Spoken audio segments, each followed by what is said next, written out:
السلام عليكم ورحمة الله وبركاته. الحمد لله والصلاة والسلام على رسول الله وعلى آله وأصحابه وأزواجه وذرياته وأهل بيته أجمعين. أما بعد فقد قال الله تعالى في القرآن العظيم وفي الفرقان المجيد: أعوذ بالله من الشيطان الرجيم بسم الله الرحمن الرحيم.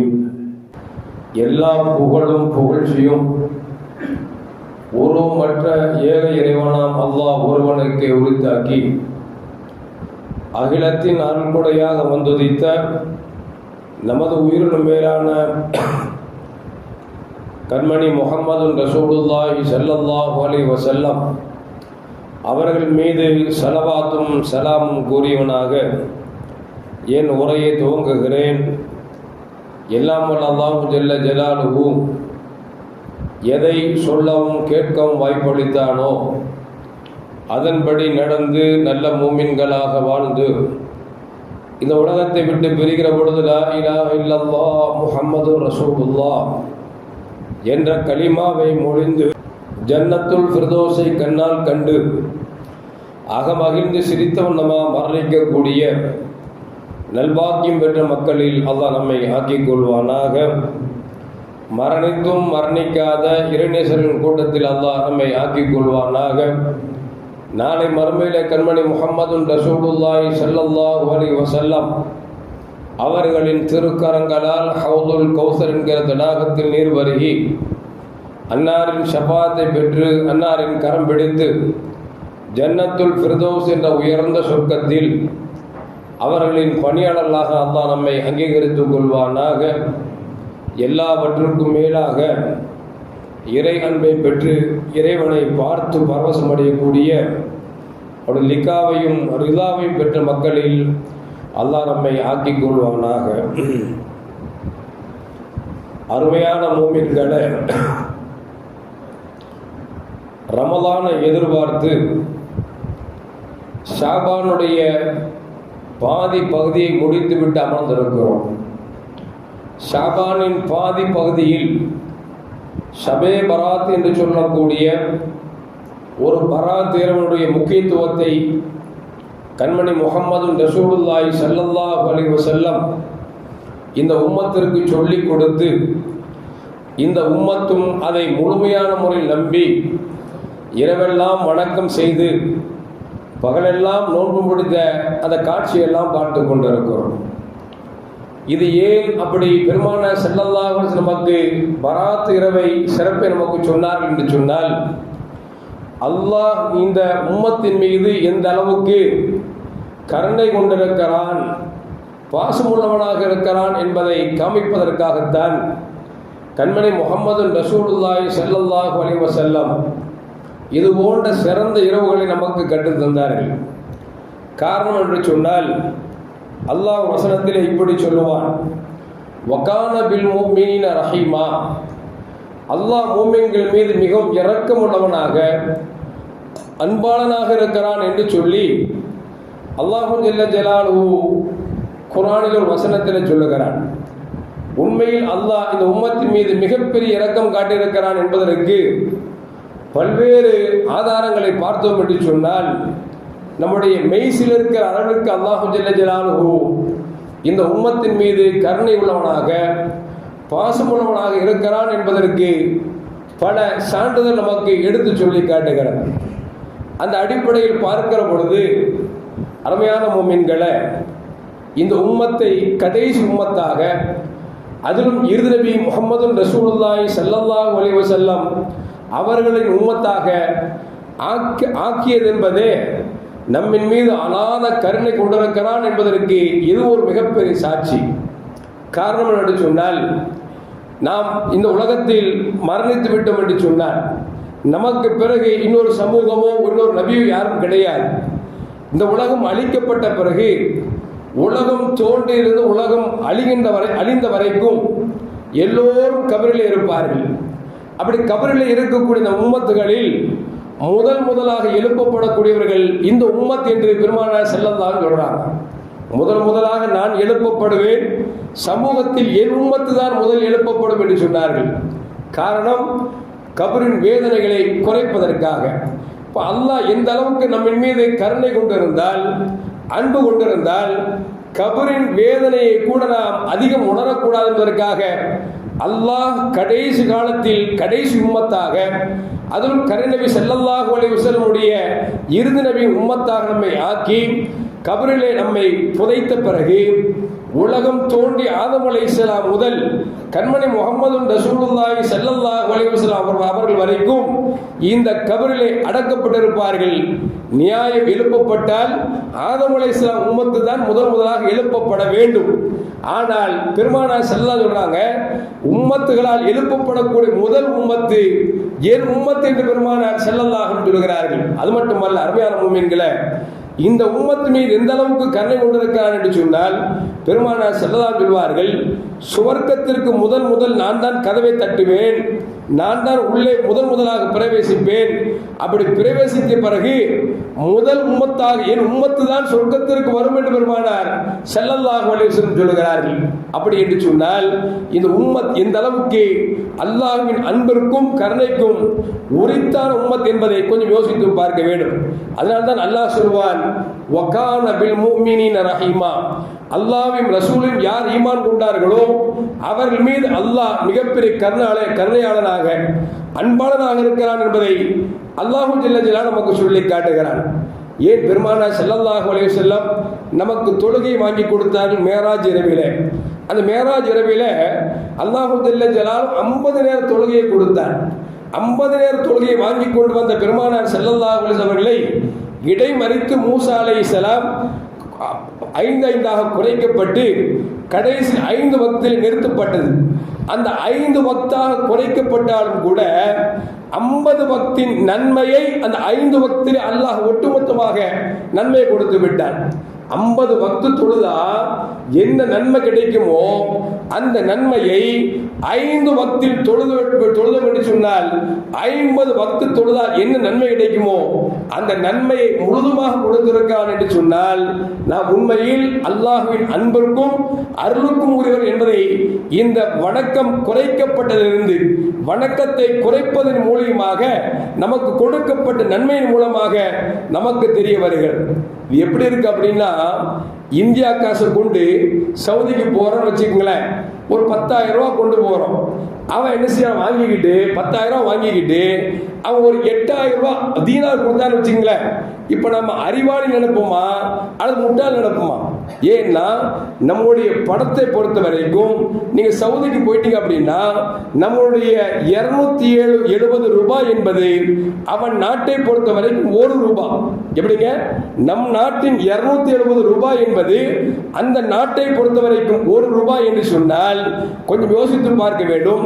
10,000 ரூபாய் நாம் கொண்டு போனோம், அவன் நாட்டு பணத்தில் 9,000 கொடுத்தார் என்று சொன்னால் உண்மையில் நாம் கொடுத்து வைக்கப்பட்டவர்களா இல்லையா என்பதை யோசித்து பார்க்க வேண்டும்.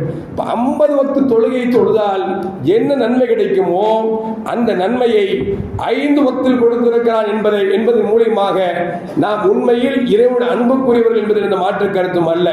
அது மட்டுமல்ல, அருமையான முஃமின்களே, அல்லாஹு ஜல்ல ஜலாலுஹு நமக்கு முன்னால் வாழ்ந்த மக்களுக்கு எல்லாம் பாருங்களேன், 1000 வருடம் வாழ்ந்திருக்கிறார்கள், 500 வருடம் வாழ்ந்திருக்கிறார்கள், 300 வருடம் வாழ்ந்திருக்கிறார்கள்.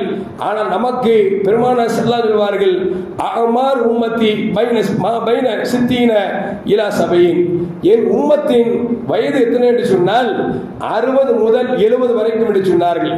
அதை தாண்டினால் இறைவன் அவர்களுக்கு கொடுத்த கிஃப்ட் என்பதை விளங்கிக் கொள்ள வேண்டும். ஆகமத்தில் சுருக்கம் பெரும்பான்மையாக 60 70 வரைக்கும் தான் என் உம்மத்தின் வயது என்று பெருமானார் ஸல்லல்லாஹு அலைஹி வஸல்லம் சொல்லியிருக்கிறார்கள். இப்போ 700 வருடங்கள் வாழ்ந்தவர்கள் எங்கே? வெறும் 70 வயது வாழ்பவர்கள் எங்கே? 600 வருடம் வாழ்ந்தவர்கள் எங்கே? வெறும் 60 வருடம் வாழ்ந்தவர்கள் எங்கே என்பதை யோசித்து பார்க்க வேண்டும். இப்போ நம்ம யோசிக்க கூடாது, அந்த காலத்தில் எல்லாரும் 700 வருஷம் வாழ்ந்தாங்களே, நமக்கு அல்லாஹ் 70 வருஷத்தை குறிச்சுக்கிட்டானே, அந்த காலத்தில் 600 வருஷம் வாழ்ந்தாங்களே, நம்ம வாழ்க்கை 60 சொல்லிக்கிட்டாமே அப்படின்னு நினைக்க கூடாது. ஏன்னா அவர்கள் ஒன்றை செய்தால் ஒரு நன்மைதான். ஆனால் அல்லாஹ் நமக்கு ஒன்றை செய்தால் 10 நன்மை மட்டுமல்ல, அது தக்வாவை பொறுத்து பன்மடங்காக பெருக்கி தருகிறான் என்று சொல்லி அல்லாஹ் ஜல்ல ஜலாலுஹு குர்ஆன் நமக்கு சொல்லி காட்டுகிறான். அப்படி என்று சொன்னால் வயது குறைக்கப்பட்டாலும் கூட, ஆயுள் குறைக்கப்பட்டாலும் கூட, நாம் செய்யக்கூடிய ஒவ்வொரு செயலுக்கும் அல்லாஹ் ஜல்ல ஜலாலுஹு நன்மையை நிரம்ப வைத்திருக்கிறார் என்று சொன்னால் இது அல்லாஹ்வின் கருணையின் எடுத்துக்காட்டு என்பதை நாம் மறந்துவிடக் கூடாது. நமக்கு மேன்மக்கள் ஆரிஃபீன்கள் சொல்லுவார்கள், நாளை மறுமையில அல்லாஹ்வின் சன்னிதானத்திலே ஒரு தந்தை வந்து தன் மகனை குற்றம் சாட்டுவார். யா அல்லாஹ், என் மகன் எனக்கு இப்படி துரோகம் செய்தான், என்னை அவன் கவனிக்கவில்லை, எனக்கு இப்படி மாறு செய்தான் என்று சொல்லி குற்றம் சுமத்தப்படுகிற பொழுது அல்லாஹ் அந்த மகனை கூப்பிடுவான். உன் தந்தை உண்மையில் புகார் கொடுக்கிறாரே, நீ இவர் சொல்வதெல்லாம் உண்மைதானா என்று கேட்பான். அப்பொழுது மகன் சொல்லுவான், ஆமாம் நான் மாறு செய்தேன் என்று சொல்லுவான். அப்படி பேசிக் கொண்டிருக்கிற பொழுது அல்லாஹ் தந்தையின் பட்டோலை பார்ப்பான். சொர்க்கம் செல்வதற்கு ஒரே ஒரு நன்மை மட்டும் தேவைப்படும். ஒரு நன்மை இருந்துட்டா அவர் சொர்க்கம் அப்படின்னு முடிவு செஞ்சிருவான். அல்லாஹ் பட்டோலை பார்க்கிறான், ஒரே ஒரு நன்மை மட்டும் தந்தைக்கு தேவைப்படுகிறது. மகனின் பட்டோலை பார்க்கிறார், அவரிடத்தில் வேறே ஒரு நன்மை மட்டும்தான் இருக்கிறது. தந்தைக்கு நிறைய நன்மை இருக்குது, இன்னும் ஒரு மார்க் போட்டா சொர்க்கத்துக்கு பாஸ் ஆயிடுவார் இருக்குது. மகனுக்கு எல்லாம் பாவமாக இருக்கிறது, ஒரே ஒரு நன்மை மட்டும்தான் இருக்கிறது. அப்பொழுது அல்லாஹ் சொல்லுவானா, ஒரு நன்மை இருந்தா உன்னை சொர்க்கத்துக்கு அனுப்பிடுவன, ஒரு நன்மை இல்லையே அப்படின்னு. அப்பொழுது மகன் சொல்லுவானா, யா அல்லாஹ், என் ஒரு நன்மையை என் தந்தைக்கு கொடுத்து விட்டு அவரை சொர்க்கத்துக்கு அனுப்பிவிடு என்று சொன்ன பொழுது அல்லாஹ் கேட்பானா, வாப்பா ஏன் ஒரு நன்மையை கொடுக்கிற? இல்ல, என் வாப்பா என் ஒரு நன்மையை கொண்டு சொர்க்கம் போகிறார் என்று சொன்னால் நான் ஆனந்தப்படுகிறேன், எனவே அந்த ஒரு நன்மையை எடுத்து விட்டு அவரை சொர்க்கத்துக்கு அனுப்பு என்று அல்லாஹ் அந்த மகன் சொன்ன பொழுது அல்லாஹ் சொல்வானா, ஒரு நன்மையை தந்தைக்கு விட்டு கொடுத்த உன்னை மட்டும் நான் நரகத்தில் போட போகிறானா, தந்தையும் மகனும் சேர்ந்து சொர்க்கத்துக்கு செல்லுங்கள் என்று சொல்லி அல்லாஹ் சொல்லுவான் என்பதை ஆரிஃபீன்கள் நமக்கு சொல்லி காட்டுகிறார்கள். அது மட்டுமல்ல, இன்னொரு மனிதனை அழைப்பான். அழைத்தவன் அல்லாஹ் சொல்லுவான், என்னடா பட்டோல ஃபுல்லா பாவம் செஞ்சிருக்கியடா, நீ நரகத்துக்கு போ அப்படின்னு உடனே நினைச்சுவா அப்படின்னா சொர்க்கத்துக்கு போன்னு கேட்கிற மாதிரி சந்தோஷமா நினைச்சுவானா நரகத்துக்கு வேகமா ஓடுவான். அல்லாஹ் கூப்பிடுவான், இங்க வா, நான் எங்க போக சொன்னேன், நரகத்துக்கு போக சொன்னிய, நரகத்துக்கு போக சொன்ன பயமெல்லாம் வேகமா ஓடுறிய, உலகத்துலதான் உனக்கு மாறு செஞ்சிட்டேன், இங்கேயாவது உனக்கு கட்டுப்படலான்னு சொல்லி நான் நரகத்துக்கு வேகமாக ஓடுகிறேன் என்று சொல்லும் பொழுது அல்லாஹ் சொல்வானா, இப்ப மாதிரி என் பேச்சை கேட்கிறிய, சொர்க்கத்துக்கு போ திரும்பி அப்படின்னு சொல்லி அல்லாஹ் சொல்வான் என்று சொன்னால் அதைத்தான் அல்லாஹ் சொல்லுகிறான், வகான பில் முஃமினீன ரஹீமா, அல்லாஹ் மூமின் மீது அன்பாளனாக கருணை உள்ளவனாக இருக்கிறான் என்று அல்லாஹ் குர்ஆன்ல சொல்றான். இன்னொரு மனுஷனை கூடுவானா, வாப்பா உன் பட்டோலை காமி, பார்த்த உடனே ஃபுல்லா அவன் பாவம் செஞ்சிருப்பான். அல்லாஹ் சொல்வானா, நீ நரகத்துக்கு போ அப்படின்னு அவன் போவான், திரும்பி பார்ப்பான், போவான், திரும்பி பார்ப்பான். இப்படியே அவன் திரும்பி திரும்பி பார்த்து கொண்டே நரகத்துக்கு போகிற பொழுது அல்லாஹ் சொல்வானா, இங்க வாப்பா அப்படிமானா. என்ன அல்லாஹ், நான் தான் நரகத்துக்கு போக சொன்னேன், ஒண்ணு போகாம நிக்கணும், இல்ல திரும்பி பார்க்காம போகணும், நீ போகும்போதெல்லாம் திரும்பி திரும்பி பார்த்துட்டு போறியே, என்ன விஷயம் அப்படின்னு அவன் சொல்லுவானா, உலகத்தில் அவ்வளவு பாவம் செய்த எனக்கு ரிஸ்க் ஒரு நேரம் தடையில்லாமல் கொடுத்தாய் ரப்பே, நீ ரொம்ப இரக்கம் உள்ளவன் அல்லவா, உன் இரக்கத்தை காமிக்காமே போயிட போற, என்னை கூப்பிட மாட்டியா, என்னை மன்னிச்சிட மாட்டியான்னு நினைச்சு திரும்பி திரும்பி பார்க்கறேன்னு அல்லாஹ் சொல்வானா, நீ இப்போ சொர்க்கத்துக்கு போ அப்படிமானா. எதுக்கு சொல்வார் அப்படின்னா, அல்லாஹ் நம் மீது கருணை கொண்டிருக்கிறான், பாசம் கொண்டிருக்கிறான். அந்த பாசத்தின் வெளிப்பாடுதான் நாட்களில் சில நேரங்களை அல்லாஹ் சிறந்த நேரமாக உம்மத்துக்கு கொடுத்திருக்கிறான். ரசூலுல்லாஹ் சொல்வாங்கல்ல, வெள்ளிக்கிழமை ஒரு நேரம் இருக்கிறது, அந்த நேரத்தில் கேட்கக்கூடிய துஆக்கள் அல்லாஹ் இல்லை என்று சொல்வதில்லை என்று பெருமானார் ஸல்லல்லாஹு அலைஹி வஸல்லம் சொன்னார்கள். என்ன காரணம்? இந்த உம்மத்தின் மீது அன்பு கொண்டதன் காரணமாக அல்லாஹ் வாரத்தில் சிறந்த நாளாக வெள்ளிக்கிழமையை கொடுத்து அந்த வெள்ளிக்கிழமையில் சிறந்த நேரமாக ஒரு நேரத்தை சொல்லித் தருகிறான் என்று சொன்னால் என்ன காரணம்? இந்த உம்மத்தின் மீது அல்லாஹ் அன்பு கொண்டிருக்கிறான் என்பதை நமக்கு நபிகள் நாயகம் ஸல்லல்லாஹு அலைஹி வஸல்லம் சொல்லித் தருகிறார்கள். அது மட்டுமல்ல, மேலும் பெருமானார் ஸல்லல்லாஹு அலைஹி வஸல்லம் சில நாட்கள் இருக்கிறது, அந்த நாட்களில் கேட்கக்கூடிய துஆக்கள் இறைவன் இல்லை என்று சொல்வதில்லை என்று நபிகள் நாயகம் ஸல்லல்லாஹு அலைஹி வஸல்லம். ஒன்று என்ன அப்படின்னா, ரஜபு மாதத்தின் முதல் இரவு, அதுபோன்று ஷாபான் மாதத்தில் 15ஆம் இரவு, ரமலான் மாதத்தில் லைலத்துல் கத்ர் இரவு, அதுபோன்று இரு பெருநாட்களுடைய இரவுகள், இது போன்ற இரவுகளை அல்லாஹ் கொடுத்து இந்த சமூகம் கையேந்தி, ரப்பே என் பாவத்தை மன்னித்துக்கொள், எனக்கு அதைத்தா இதைத்தா என்று கேட்டுவிட்டால் ரப்பு இல்லை என்று சொல்லாமல் கொடுக்கிறார் என்று சொன்னால் காரணம் அல்லாஹ் இந்த உம்மத்தின் மீது மிகப்பெரிய கருணையாளனாக அன்பாளனாக இருக்கிறார் என்பதைத்தான் நபிகள் நாயகம் ஸல்லல்லாஹு அலைஹி வஸல்லம் சொல்லித் தருகிறார்கள். அருமையான மக்களே, அப்படி பார்க்கிற பொழுது வருடத்திற்கு 12 மாதங்கள் இருக்கிறது. எல்லா மாதங்களும் சிறந்த மாதம் தான், அது இருக்கக்கூடிய மாதங்களும் சிறந்த மாதங்கள் தான், அது இருக்கக்கூடிய நாட்களும் சிறந்த நாட்கள் தான், அது இருக்கக்கூடிய நேரங்களும் சிறந்த நேரங்கள் தான். ஆனால் மாதங்களில் சிறந்த மாதமாக நமக்கு ரமலானை பெருமானார் ஸல்லல்லாஹு அலைஹி வஸல்லம் நமக்கு சொல்லி தந்தார்கள். எந்த அளவுக்கு என்று சொன்னால், அருமையான மக்களே, பெருமானார் ஸல்லல்லாஹு அலைஹி வஸல்லம் சொல்வாங்க, உங்களிடத்தில் ஷஹ்ருன் முபாரக்குன், பரக்கத்து பெற்ற மாதம் நிழல் ஆடிக்கொண்டிருக்கிறது. அந்த மாதத்திலே அல்லாஹ்வின் ரஹ்மத்து சொரிவதற்கு தயாராக இருக்கிறது என்று நபிகள் நாயகம் ஸல்லல்லாஹு அலைஹி வஸல்லம் சொன்ன பொழுது சஹாபாக்கள் ஏங்கினார்கள். யா அல்லாஹ், அந்த ரமலானை எப்பொழுது எங்களை அடைய வைப்பாயாக, எப்பொழுது அடைய செய்வாய் என்று சொல்லி 6 மாதங்களுக்கு முன்பாகவே சஹாபாக்கள் ரமலானை எதிர்பார்த்து நாட்களை எண்ணிக்கொண்டு இருப்பார்களாம். இன்னும் 1 மாதம் ஆகிவிட்டது, 2 மாதம் ஆகிவிட்டது, 3 மாதம் ஆகிவிட்டது என்று சொல்லி ரமலானை எதிர்நோக்கி 6 மாதத்திற்கு முன்பாகவே அவர்கள் துஆ செய்வார்கள், எதிர்பார்ப்பார்கள். அதே நேரத்தில் ரமலான் முடிந்து விட்டால் அந்த ரமலானில் செய்த நன்மைகளை இறைவன் ஏற்றுக்கொள்ள வேண்டுமே என்று சொல்லி அல்லாஹ்விடத்தில் 6 மாதங்களாக துஆ செய்வார்கள் என்று ஹதீஸில் காணப்படுகிறது என்று சொன்னால், அருமையான மக்களே, ரமலானின் சிறப்பை சஹாபாக்கள் உணர்ந்ததால் ரமலான் வருவதற்கு முன்பாகவே 6 மாதமாக துஆ செய்வார்கள்.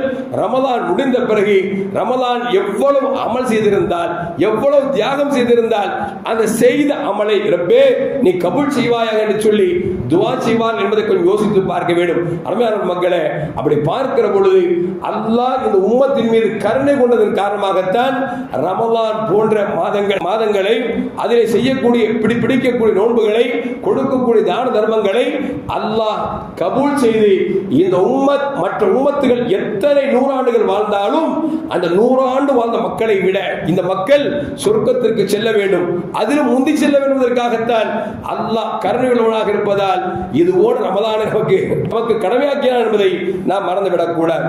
அருமையான முஃமின்களே, அல்லாஹ் எந்த அளவுக்கு பாசமான என்று சொன்னால், பெருமானார் ஸல்லல்லாஹு அலைஹி வஸல்லம் சொல்றாங்க, நாளைக்கு மறுமையில அல்லாஹ் மூமின்களை பாவிகளை மன்னித்து சொர்க்கத்துக்கு அனுப்பும் பொழுது சைத்தான் வெட்கப்பட்டு குனிந்து தலை குனிந்து இருக்கக்கூடிய அந்த நேரத்தில் அப்படியே தலை எட்டி பார்ப்பானா, ஏன் ரப்பு என்னையும் இறக்கப்பட்டு மன்னிச்சிட மாட்டானா அப்படின்னு யாரு ஆசை வைப்பாங்களா? ஷைத்தான் ஆசை வைப்பானா? உலகத்திலே வாழ்ற மக்களை எல்லாம் நரகத்துக்கு அழைச்சு செல்றாருங்க ஷைத்தான் அல்லவா? அவனுக்கு நரகம் தானே. ஆனா அல்லாஹ் மன்னிக்கிற பார்த்துட்டு அவன் தலையை ஊத்தி ரப்ப பாப்பான, ரப்பே இத்தனை பேரை மன்னிச்சு என்னை நீ மன்னிக்க மாட்டியா அப்படின்னு ஷைத்தான் எதிர்பார்ப்பான் என்று நபிகள் நாயகம் ஸல்லல்லாஹு அலைஹி வஸல்லம் சொல்கிறார் என்று சொன்னால், அருமையான முஃமின்களே, அல்லாஹ் மிகப்பெரிய அலாதியான கருணை உள்ளவன் என்பதை நாம் மறந்துவிடக் கூடாது. அதனால்தான் பெருமானார் ஸல்லல்லாஹு அலைஹி வஸல்லம் சொல்வாங்க, ஒரு கட்டத்தில் உமர் ரலியல்லாஹு அன்ஹு ஹதீஸ் அறிவிக்கிறார்கள். பெருமானார் ஸல்லல்லாஹு அலைஹி வஸல்லம் சஹாபாக்களும் போய் கொண்டிருக்கிறார்கள். ஒரு தாய் குழந்தை ஆற தழுவி அந்த குழந்தைக்கு பால் கொடுக்கிற பொழுது ஸல்லல்லாஹு அலைஹி வஸல்லம் அந்த தாயை பார்த்தீங்களா, அந்த குழந்தையின் மீது எந்த அளவுக்கு பாசமாக இருக்கிறார் என்று சொன்ன பொழுது, ஆமாம் யா ரசூலல்லாஹ், குழந்தைக்கு பசி ஏற்பட்டு விட்டது, எனவே அந்த குழந்தையை ஆற தழுவி அவள் பால் கொடுக்கிறாள் என்று சொன்ன பொழுது நபிகள் நாயகம் ஸல்லல்லாஹு அலைஹி வஸல்லம் சொன்னாங்க, இந்த தாயை விட 100 மடங்கு இந்த உம்மத்தின் மீது அல்லாஹ் கருணை கொண்டிருக்கிறான் என்று நபிகள் நாயகம் ஸல்லல்லாஹு அலைஹி வஸல்லம் சொன்னார்கள் என்பது வரலாறு நமக்கு சொல்லி காட்டுகிறது என்று சொன்னால், அருமையான மக்களே, அப்படி பார்க்கிற பொழுது ரமலான் மாதம் இந்த உம்மத்தின் மீது அல்லாஹ் அலாதியான அருளும் அன்பும் கொண்டதால் தான் இந்த உம்மத்திற்கு 30 நாட்கள் நமக்கு பிறை பார்த்திருந்து அடுத்த பிறை பார்க்கிற வரைக்கும் அது நோன்பு 29 30 எதுவாக இருந்தாலும் அந்த நோன்பை பிடிப்பதை நம்ம கடமையாக்கி இருக்கிறார் என்று சொன்னால் என்ன காரணம்? நம்மை நன்மையால் எல்லா சமூகத்தை விட அதிகம் நமக்கு கிடைக்கப்பெற்று நாம் சொர்க்கம் செல்ல வேண்டும் என்கிற ஒரே காரணத்திற்காகத்தான் நமக்கு அல்லாஹ் ஜல்ல ஜலாலுஹு இந்த ரமலானை கடமையாக்கி இருக்கிறார் என்பதை நாம் மறந்துவிடக் கூடாது. பெருமானார் ஸல்லல்லாஹு அலைஹி சொல்வாங்க, மனிதன் செய்யக்கூடிய எல்லா அமல்களுக்கும் அல்லாஹ் ஜல்ல ஜலாலுஹு ஒன்றுக்கு பல மடங்காக அல்லாஹ் நன்மை தருகிறான். ஆனால் நோன்புக்கு மட்டும் அஜ்ஸி பிஹி, நானே கூலி கொடுக்கிறேன் என்றும் சொல்லுகிறான். அவர்களுக்கு கூலியாக நானே மாறிவிடுகிறேன் என்று சொல்கிறான். என்று சொன்னால் ரமலான் மாதம் இந்த உம்மத்தின் மீது இறைவன் கொண்ட அன்பின் காரணமாக அல்லாஹ் ரமலானை கொடுத்திருக்கிறான் என்று விளங்கிக் கொண்டு நாம் என்ன செய்ய வேண்டும் என்று சொன்னால் ரமலானுக்கு தயாராக வேண்டும். ரமலான் வருத எல்லாரும் நோன்பு பிடிப்பாங்களே, நாம் மட்டும் இப்படி நோன்பு பிடிக்காம இருக்கிறது அப்படின்னு யோசிக்கூடாது. எல்லோரும் நோன்பு பிடிக்கும் பொழுது நாமும் நோன்பு பிடிக்க நினைக்கிறோம். எல்லோரும் தர்மம் செய்கிற பொழுது நம்ம இடத்தில் இருந்தால் தர்மம் செய்ய வேண்டும். எல்லோரும் அல்லாஹ் இரக்கம் காட்டும் என்று ஆசைப்படுகிற பொழுது நம்மிடத்தில் பணியாளர் இருந்தால் அவர்களுக்கு நாம் கருணை காட்டுகிற பொழுது அல்லாஹ்வின் கருணைக்கு நாம் ஆளாகுவோம் என்பதில் எந்த மாற்று கருத்தும் அல்ல. எனவே நாம் இந்த ரமலான் இருக்கிறது அல்லாஹ் நம் மீது அன்பு கொண்டிருக்கிறான் என்பதை விளங்கி இந்த ரமலானை சரியான முறையில் பயன்படுத்த வேண்டும். எனவேதான் அல்லாஹ் ஜல்ல ஜலாலுஹு இந்த ரமலான்ல பாருங்களேன், சொல்லுவாங்கல்ல, நீங்க ஒரு மிட தண்ணீரை நோன்பாளிக்கு கொடுத்தால் நோன்பாளி நோட்டு நன்மையை அல்லாஹ் உங்களுக்கு தருகிறான் என்று நபிகள் நாயகம் ஸல்லல்லாஹு அலைஹி சொல்கிறார்கள். ஒரு கவலம் உணவை நீங்கள் கொடுத்தீர்கள் என்று சொன்னால் அவர் நோன்பு பிடித்தவர் நன்மை கொஞ்சம் கூட குறைக்கப்படாமல் உங்களுக்கு கொடுக்கப்படுகிறது என்று சொன்னால் கொஞ்சம் யோசித்து பார்க்க வேண்டும். அல்லாஹ் நம்ம மீது எந்த அளவுக்கு அழாத கருணையை வைத்திருக்கிறான் என்பதை கொஞ்சம் யோசித்து பார்க்க வேண்டும். அருமையான முஃமின்களே, அல்லாஹ் கருணையுள்ளவன் என்பதால் தான் பிஸ்மில்லாஹிர் ரஹ்மானிர் ரஹீம் எதை எடுத்தாலும் கொடுத்தாலும் தொட்டாலும் சொல்கிறோம் அல்லவா. இந்த வார்த்தையில் அர் ரஹ்மானை முற்படுத்தியிருக்கிறான், அர் ரஹீமை பிற்படுத்தியிருக்கிறான். அர் ரஹ்மான் என்று சொன்னால் நல்லவர்களுக்கும் கெட்டவர்களுக்கும் அல்லாஹ் உலகத்திலே இரக்கம் காட்டுகிறான்.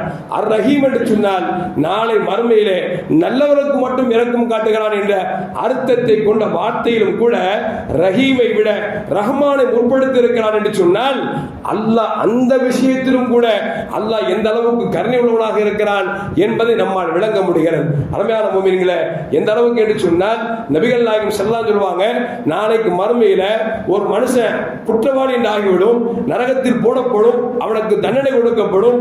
அல்லாஹ் அவனை கூப்பிட்டு இங்க வாப்பா அப்படிம்பா. என்ன அப்படின்னு அவன் சொல்லுவான், யா அல்லாஹ் எனக்கு ஒரு சின்ன ஆசை. என்ன அப்படின்னா அந்த சொர்க்கத்துக்கு மதிலுக்கு வெளியே ஒரு சொர்க்கத்துடைய மரமுடைய கிளை ஒன்று தொங்குகிறது, அந்த கிளைக்கு கீழே என்னை நிறுத்திவிடு என்று சொல்கிற பொழுது அல்லாஹ் சொல்லுவானா, இதை மட்டும் தானே கேட்பேன், அதுக்கு மட்டும் கேட்க மாட்டியா அப்படின்பா. நான் கேட்க மாட்டேயா அல்லாஹ் அப்படின்னு உடனே அல்லாஹ் சொல்வான், போ அந்த சொர்க்கத்துக்கு வெளியே நீட்டி கொண்டு இருக்கக்கூடிய மரக்கிளை வெளியே நீ நின்றுக்கோ அப்படின்னு உடனே அவன் நின்று கொண்டே இருப்பான். அவன் நின்று கொண்டு இருக்கிற பொழுது அப்படி கொஞ்சம் சொர்க்கத்தின் வாசலை அப்படி எட்டி பார்ப்பான். எட்டி பார்த்த உடனே அல்லாஹ் கேட்பானா, யா அல்லாஹ் கொஞ்சம் கருணையாளனா இருக்கிறியே, கொஞ்சம் இறக்கப்பட்டு சொர்க்கத்துக்கு உள்ளெல்லாம் போக வேண்டாம், அந்த காம்பவுண்டுக்குள்ள என்னை இப்பாட்டீர் அப்படின்னு உடனே அல்லாஹ் சொல்வானா, இதுக்கு பிறகு இது கேட்க மாட்டியா அப்படிமானா. யா அல்லாஹ் கேட்க மாட்டேன் அப்படின்னு அதுக்குள்ள போய் சொல்வானா, யா அல்லாஹ் காம்பவுண்டுக்கு இங்க கொண்டு வந்த என்ன சொர்க்கவாசிகளோடு என்னை சேர்த்து விடுவாயாக என்று சொல்கிற பொழுது அல்லாஹ் சிரித்துக் கொண்டே நீ சொர்க்கம் செல் என்று சொல்வான் என்று நபிகள் நாயகம் ஸல்லல்லாஹு அலைஹி வஸல்லம் சிரித்துக் கொண்டே சொல்கிறார்கள் என்று சொன்னால் அருமையான மக்களே, அல்லாஹ் மிகப்பெரிய அலாதியான கருணையுள்ளவன், அன்பாளன் என்பதைத்தான் நமக்கு வரலாறு நமக்கு சொல்லி காட்டுகிறது. அப்படி பார்க்கிற பொழுது பெருமானார் ஸல்லல்லாஹு அலைஹி வஸல்லம் இந்த உம்மத்திற்கு வயது குறைக்கப்பட்டாலும் கூட, காலங்கள் குறைக்கப்பட்டாலும் கூட, வணக்கங்கள் குறைக்கப்பட்டாலும் கூட சில நாட்களை கொடுப்பதன் மூலமாக, சில நேரங்களில் கேட்கக்கூடிய துவாவின் மூலமாக, சில மாதங்களில் இருக்கக்கூடிய வணக்கங்களின் மூலமாக இந்த உம்மத்தை கண்ணியப்படுத்தி மற்ற உம்மத்துகளை விட சிறந்தோங்க வேண்டும் என்பதற்காகவே அல்லாஹ் நமக்கு ரமலானை கொடுத்திருக்கிறான் என்பதை நாம் விளங்க வேண்டும். அருமையான மக்களே, ரமலான் வரப்போகிறது என்று சொல்லி உண்மையான மூமின்களுக்கு சந்தோஷம் இருந்தாலும் கூட சில மூமின்களுக்கு ரமலான் வரப்போதா, வியாபாரம் போயிருமே, அங்க உழைக்க போக முடியாத, இங்க போக முடியாத அப்படின்னு நினைச்சிட்டு இருக்கோம். நாம் ஒண்ணு விளங்கிக்கணும், இந்த துன்யா என்பது நமக்கு நிரந்தரமானது அல்ல. கொஞ்ச காலத்துக்கு வாழ போறோம், அதுக்கப்புறம் நிரந்தரமான உலகத்துக்கு போக போறோம். நல்லவர்களாக இருந்தால் சொர்க்கம், தீய தீயவர்களாக இருந்தால் நரகமும் சொர்க்கம் இருக்கிறது, அது ஹாலிதீன ஃபிஹா என்று சொல்வான். அது நிரந்தரம், அது கொஞ்ச நாளைக்கு இருந்துட்டு அப்புறம் இங்க அப்படிங்கிற மாதிரிலாம் கிடையாது. அதற்கு பிறகு வேற வாழ்வு இல்லை. நரகம் என்றால் நரகம்தான், சொர்க்கம் என்றால் சொர்க்கம்தான். அப்படி என்று சொன்னால் அழிகின்ற துன்யாவில் நாம் மனைவி மக்களுக்காக சேகரிப்பது என்பது அவசியம்தான். அதே நேரத்தில் நாளை மறுமை ஒன்று இருக்கிறது. அந்த மறுமையில நமக்கு மனைவி சிபாரிசு செய்ய முடியாது, பிள்ளை நமக்கு சிபாரிசு செய்ய முடியாது, நாம் சேகரித்த பொருட்கள் நம்மோடு வர முடியாது. நாம் செய்த அமல்கள் மட்டும்தான் மறுமையில் நமக்கு மன்றாடும் என்று சொன்னால், அந்த மறுமைக்காக அமலை தேடுவதில் தீவிரம் காமிக்க வேண்டும். அந்த அமலை செய்வதில் நாம் வேகத்தை காட்ட வேண்டுவதைத்தான் நபிகள் நாயகம் ஸல்லல்லாஹு அவர்கள் நமக்கு சொல்லித் தருகிறார்கள். அருமையான மக்களே, இப்படி பார்க்கிற பொழுது அல்லாஹ் மிகப்பெரிய அன்பாளனாகவும் அருளாளனாகவும் இருப்பதன் காரணமாகத்தான் இது போன்ற நாட்களை நமக்கு கொடுத்திருக்கிறான் என்பதை நாம் விளங்கி நாம் செயல்பட்டோம் என்று சொன்னால் நம்மை போன்ற உன்னதமானவர்கள் யாரும் இருக்க முடியாது என்பதை மாற்று கருத்து அல்ல. அருமையான முஃமின்களை அப்படி பார்க்கிற பொழுது ஆதம் அலைஹிஸ்ஸலாம் பாருங்களேன், ஆதம் அலைஹிஸ்ஸலாத்துக்கு அல்லாஹ் எத்தனை வயசு கொடுத்தான்? 1000 வருஷம் கொடுத்திருந்தான். 1000 வருஷம் கொடுத்துட்டு ஆதம் அலைஹிஸ்ஸலாம் அவர்களை எல்லா படைக்கப்பட்டிருக்கிற எல்லா உருவங்களையும் அவர் பிச்சனைகளை காமித்துக் கொண்டு வருகிற பொழுது அங்க பார்த்தா ஒரு மனிதர் அழகாக இருக்கிறார். ஆதம் அலைஹிஸ்ஸலாம் கேட்கிறாங்க, இது யார்? என் பிள்ளைகள்ல இந்த பிள்ளை வித்தியாசமா ரொம்ப அழகா இருக்கிறான் அப்படின்னு அல்லாஹ் சொன்னானா, அவர்கள் தான் ஜக்கரியா அலைஹிஸ்ஸலாம் என்று சொன்ன பொழுது ஆதம் அலைஹிஸ்ஸலாம் கேட்டாங்களா, ஜக்கரியாவா? அவருக்கு வயசு எவ்வளவு கொடுத்திருக்கிற? அழகான பிள்ளையாக இருக்கிறார், அவருக்கு 1000 வருடங்களுக்கு எடுக்கிற பொழுது அவங்க அல்லாஹ் சொன்னானா 60 வயசு கொடுக்கப்பட்டிருக்கு அப்படின்னு ஆதம் அலைஹிஸ்ஸலாம் சொன்னாங்களா, இவ்வளவு அழகான பிள்ளைக்கு வெறும் 60 வயசா? என் வயசுல இருந்து ஒரு 40 வயசு கொடுத்துரு அப்படின்னு சொல்லி ஆதம் அலைஹிஸ்ஸலாம் கேட்டார்களாம். அது போன்று அவர்களுக்கு கொடுக்கப்பட்டது. கடைசியில் ஆதம் அலைஹிஸ்ஸலாம் அவர்களுக்கு ரூஹை வாங்க வருகிற பொழுது அப்பொழுது ஆதம் அலைஹிஸ்ஸலாம் கேட்டாங்களா, எனக்கு தான் அல்லாஹ் 1000 வருஷம் கொடுத்தானே, 40 வருஷத்துக்கு முன்னாலே வந்து நிக்கிற இஸ்ராயேல, என்ன காரணம் அப்படின்னு அப்பொழுது அல்லாஹ் சொன்னானா, 40 வயசு தான் நீங்க அந்த நபிக்கு கொடுத்துட்டீங்கல்ல, அதனால் ஆயுள் முடிந்து விட்டது என்று சொல்லி அல்லாஹ் ரூஹை கைப்பற்றினான் என்று வரலாறு வருகிறது. எதற்கு சொல்றோம்னு சொன்னால், 960 வருஷம் வாழ்ந்த ஆதம் அலைஹிஸ்ஸலாம் இன்னும் 40 வருஷம் வாழ்ந்துட மாட்டோமான்னு ஆசைப்படுறாங்கன்னா, எல்லோருக்கும் 900 வருஷம் 600 வருஷம் 700 வருஷம் வாழ்ந்தவருக்கு மத்தியில நம்ம வயசு வெறும் 60 இருந்து 70 அப்படின்னா நாம் உண்மையிலே வருத்தப்பட வேண்டியதுதான். ஆனால் உண்மை வருத்தப்பட வேண்டிய அவசியம் இல்லை. ஏன்னா அவர்களுக்கெல்லாம் முன்னால் கபரில் எழுப்பப்பட்டு அவர்களுக்கு முன்னால் சொர்க்கம் போகிறோம் என்று சொன்னால் இதை விட கிஃப்ட் என்னவாக இருக்கும் என்பதை கொஞ்சம் யோசித்து பார்க்க வேண்டும். அவங்களை விட நம்ம சொர்க்கத்துக்கு முந்தி செல்லணும் அப்படின்னா அல்லாஹ் நமக்கு சில மாதங்களை கண்ணியப்படுத்தி கொடுத்தான்ல, ரம்ஜான் மாதம், அதுபோன்ற மாதங்களில் சில நாட்களை அல்லாஹ் சிறப்படுத்தி கொடுத்திருக்கிறான். அதுபோன்ற நாட்களை நேரங்களை பயன்படுத்தினோம் என்று சொன்னால் நாம் தான் சிறந்தவர்கள் என்பதில் எந்த மாற்று கருத்தும் அல்ல. எல்லாம் வல்ல அல்லாஹ் ஜல்ல ஜலாலுஹு நம்முடைய உம்மத்தினுடைய மகத்துவத்தை அறிந்து நமக்கு கொடுக்கப்பட்டிருக்கிற அந்த நாட்களையும் மாதங்களையும் சரியான முறையில் பயன்படுத்தப்படக்கூடிய நல்ல மூமின்களாக அல்லாஹ் என்னையும் உங்களையும் ஆக்கி அருள்வானாக. அஸ்ஸலாமு அலைக்கும் வரஹ்மத்துல்லாஹி வபரகாத்துஹு.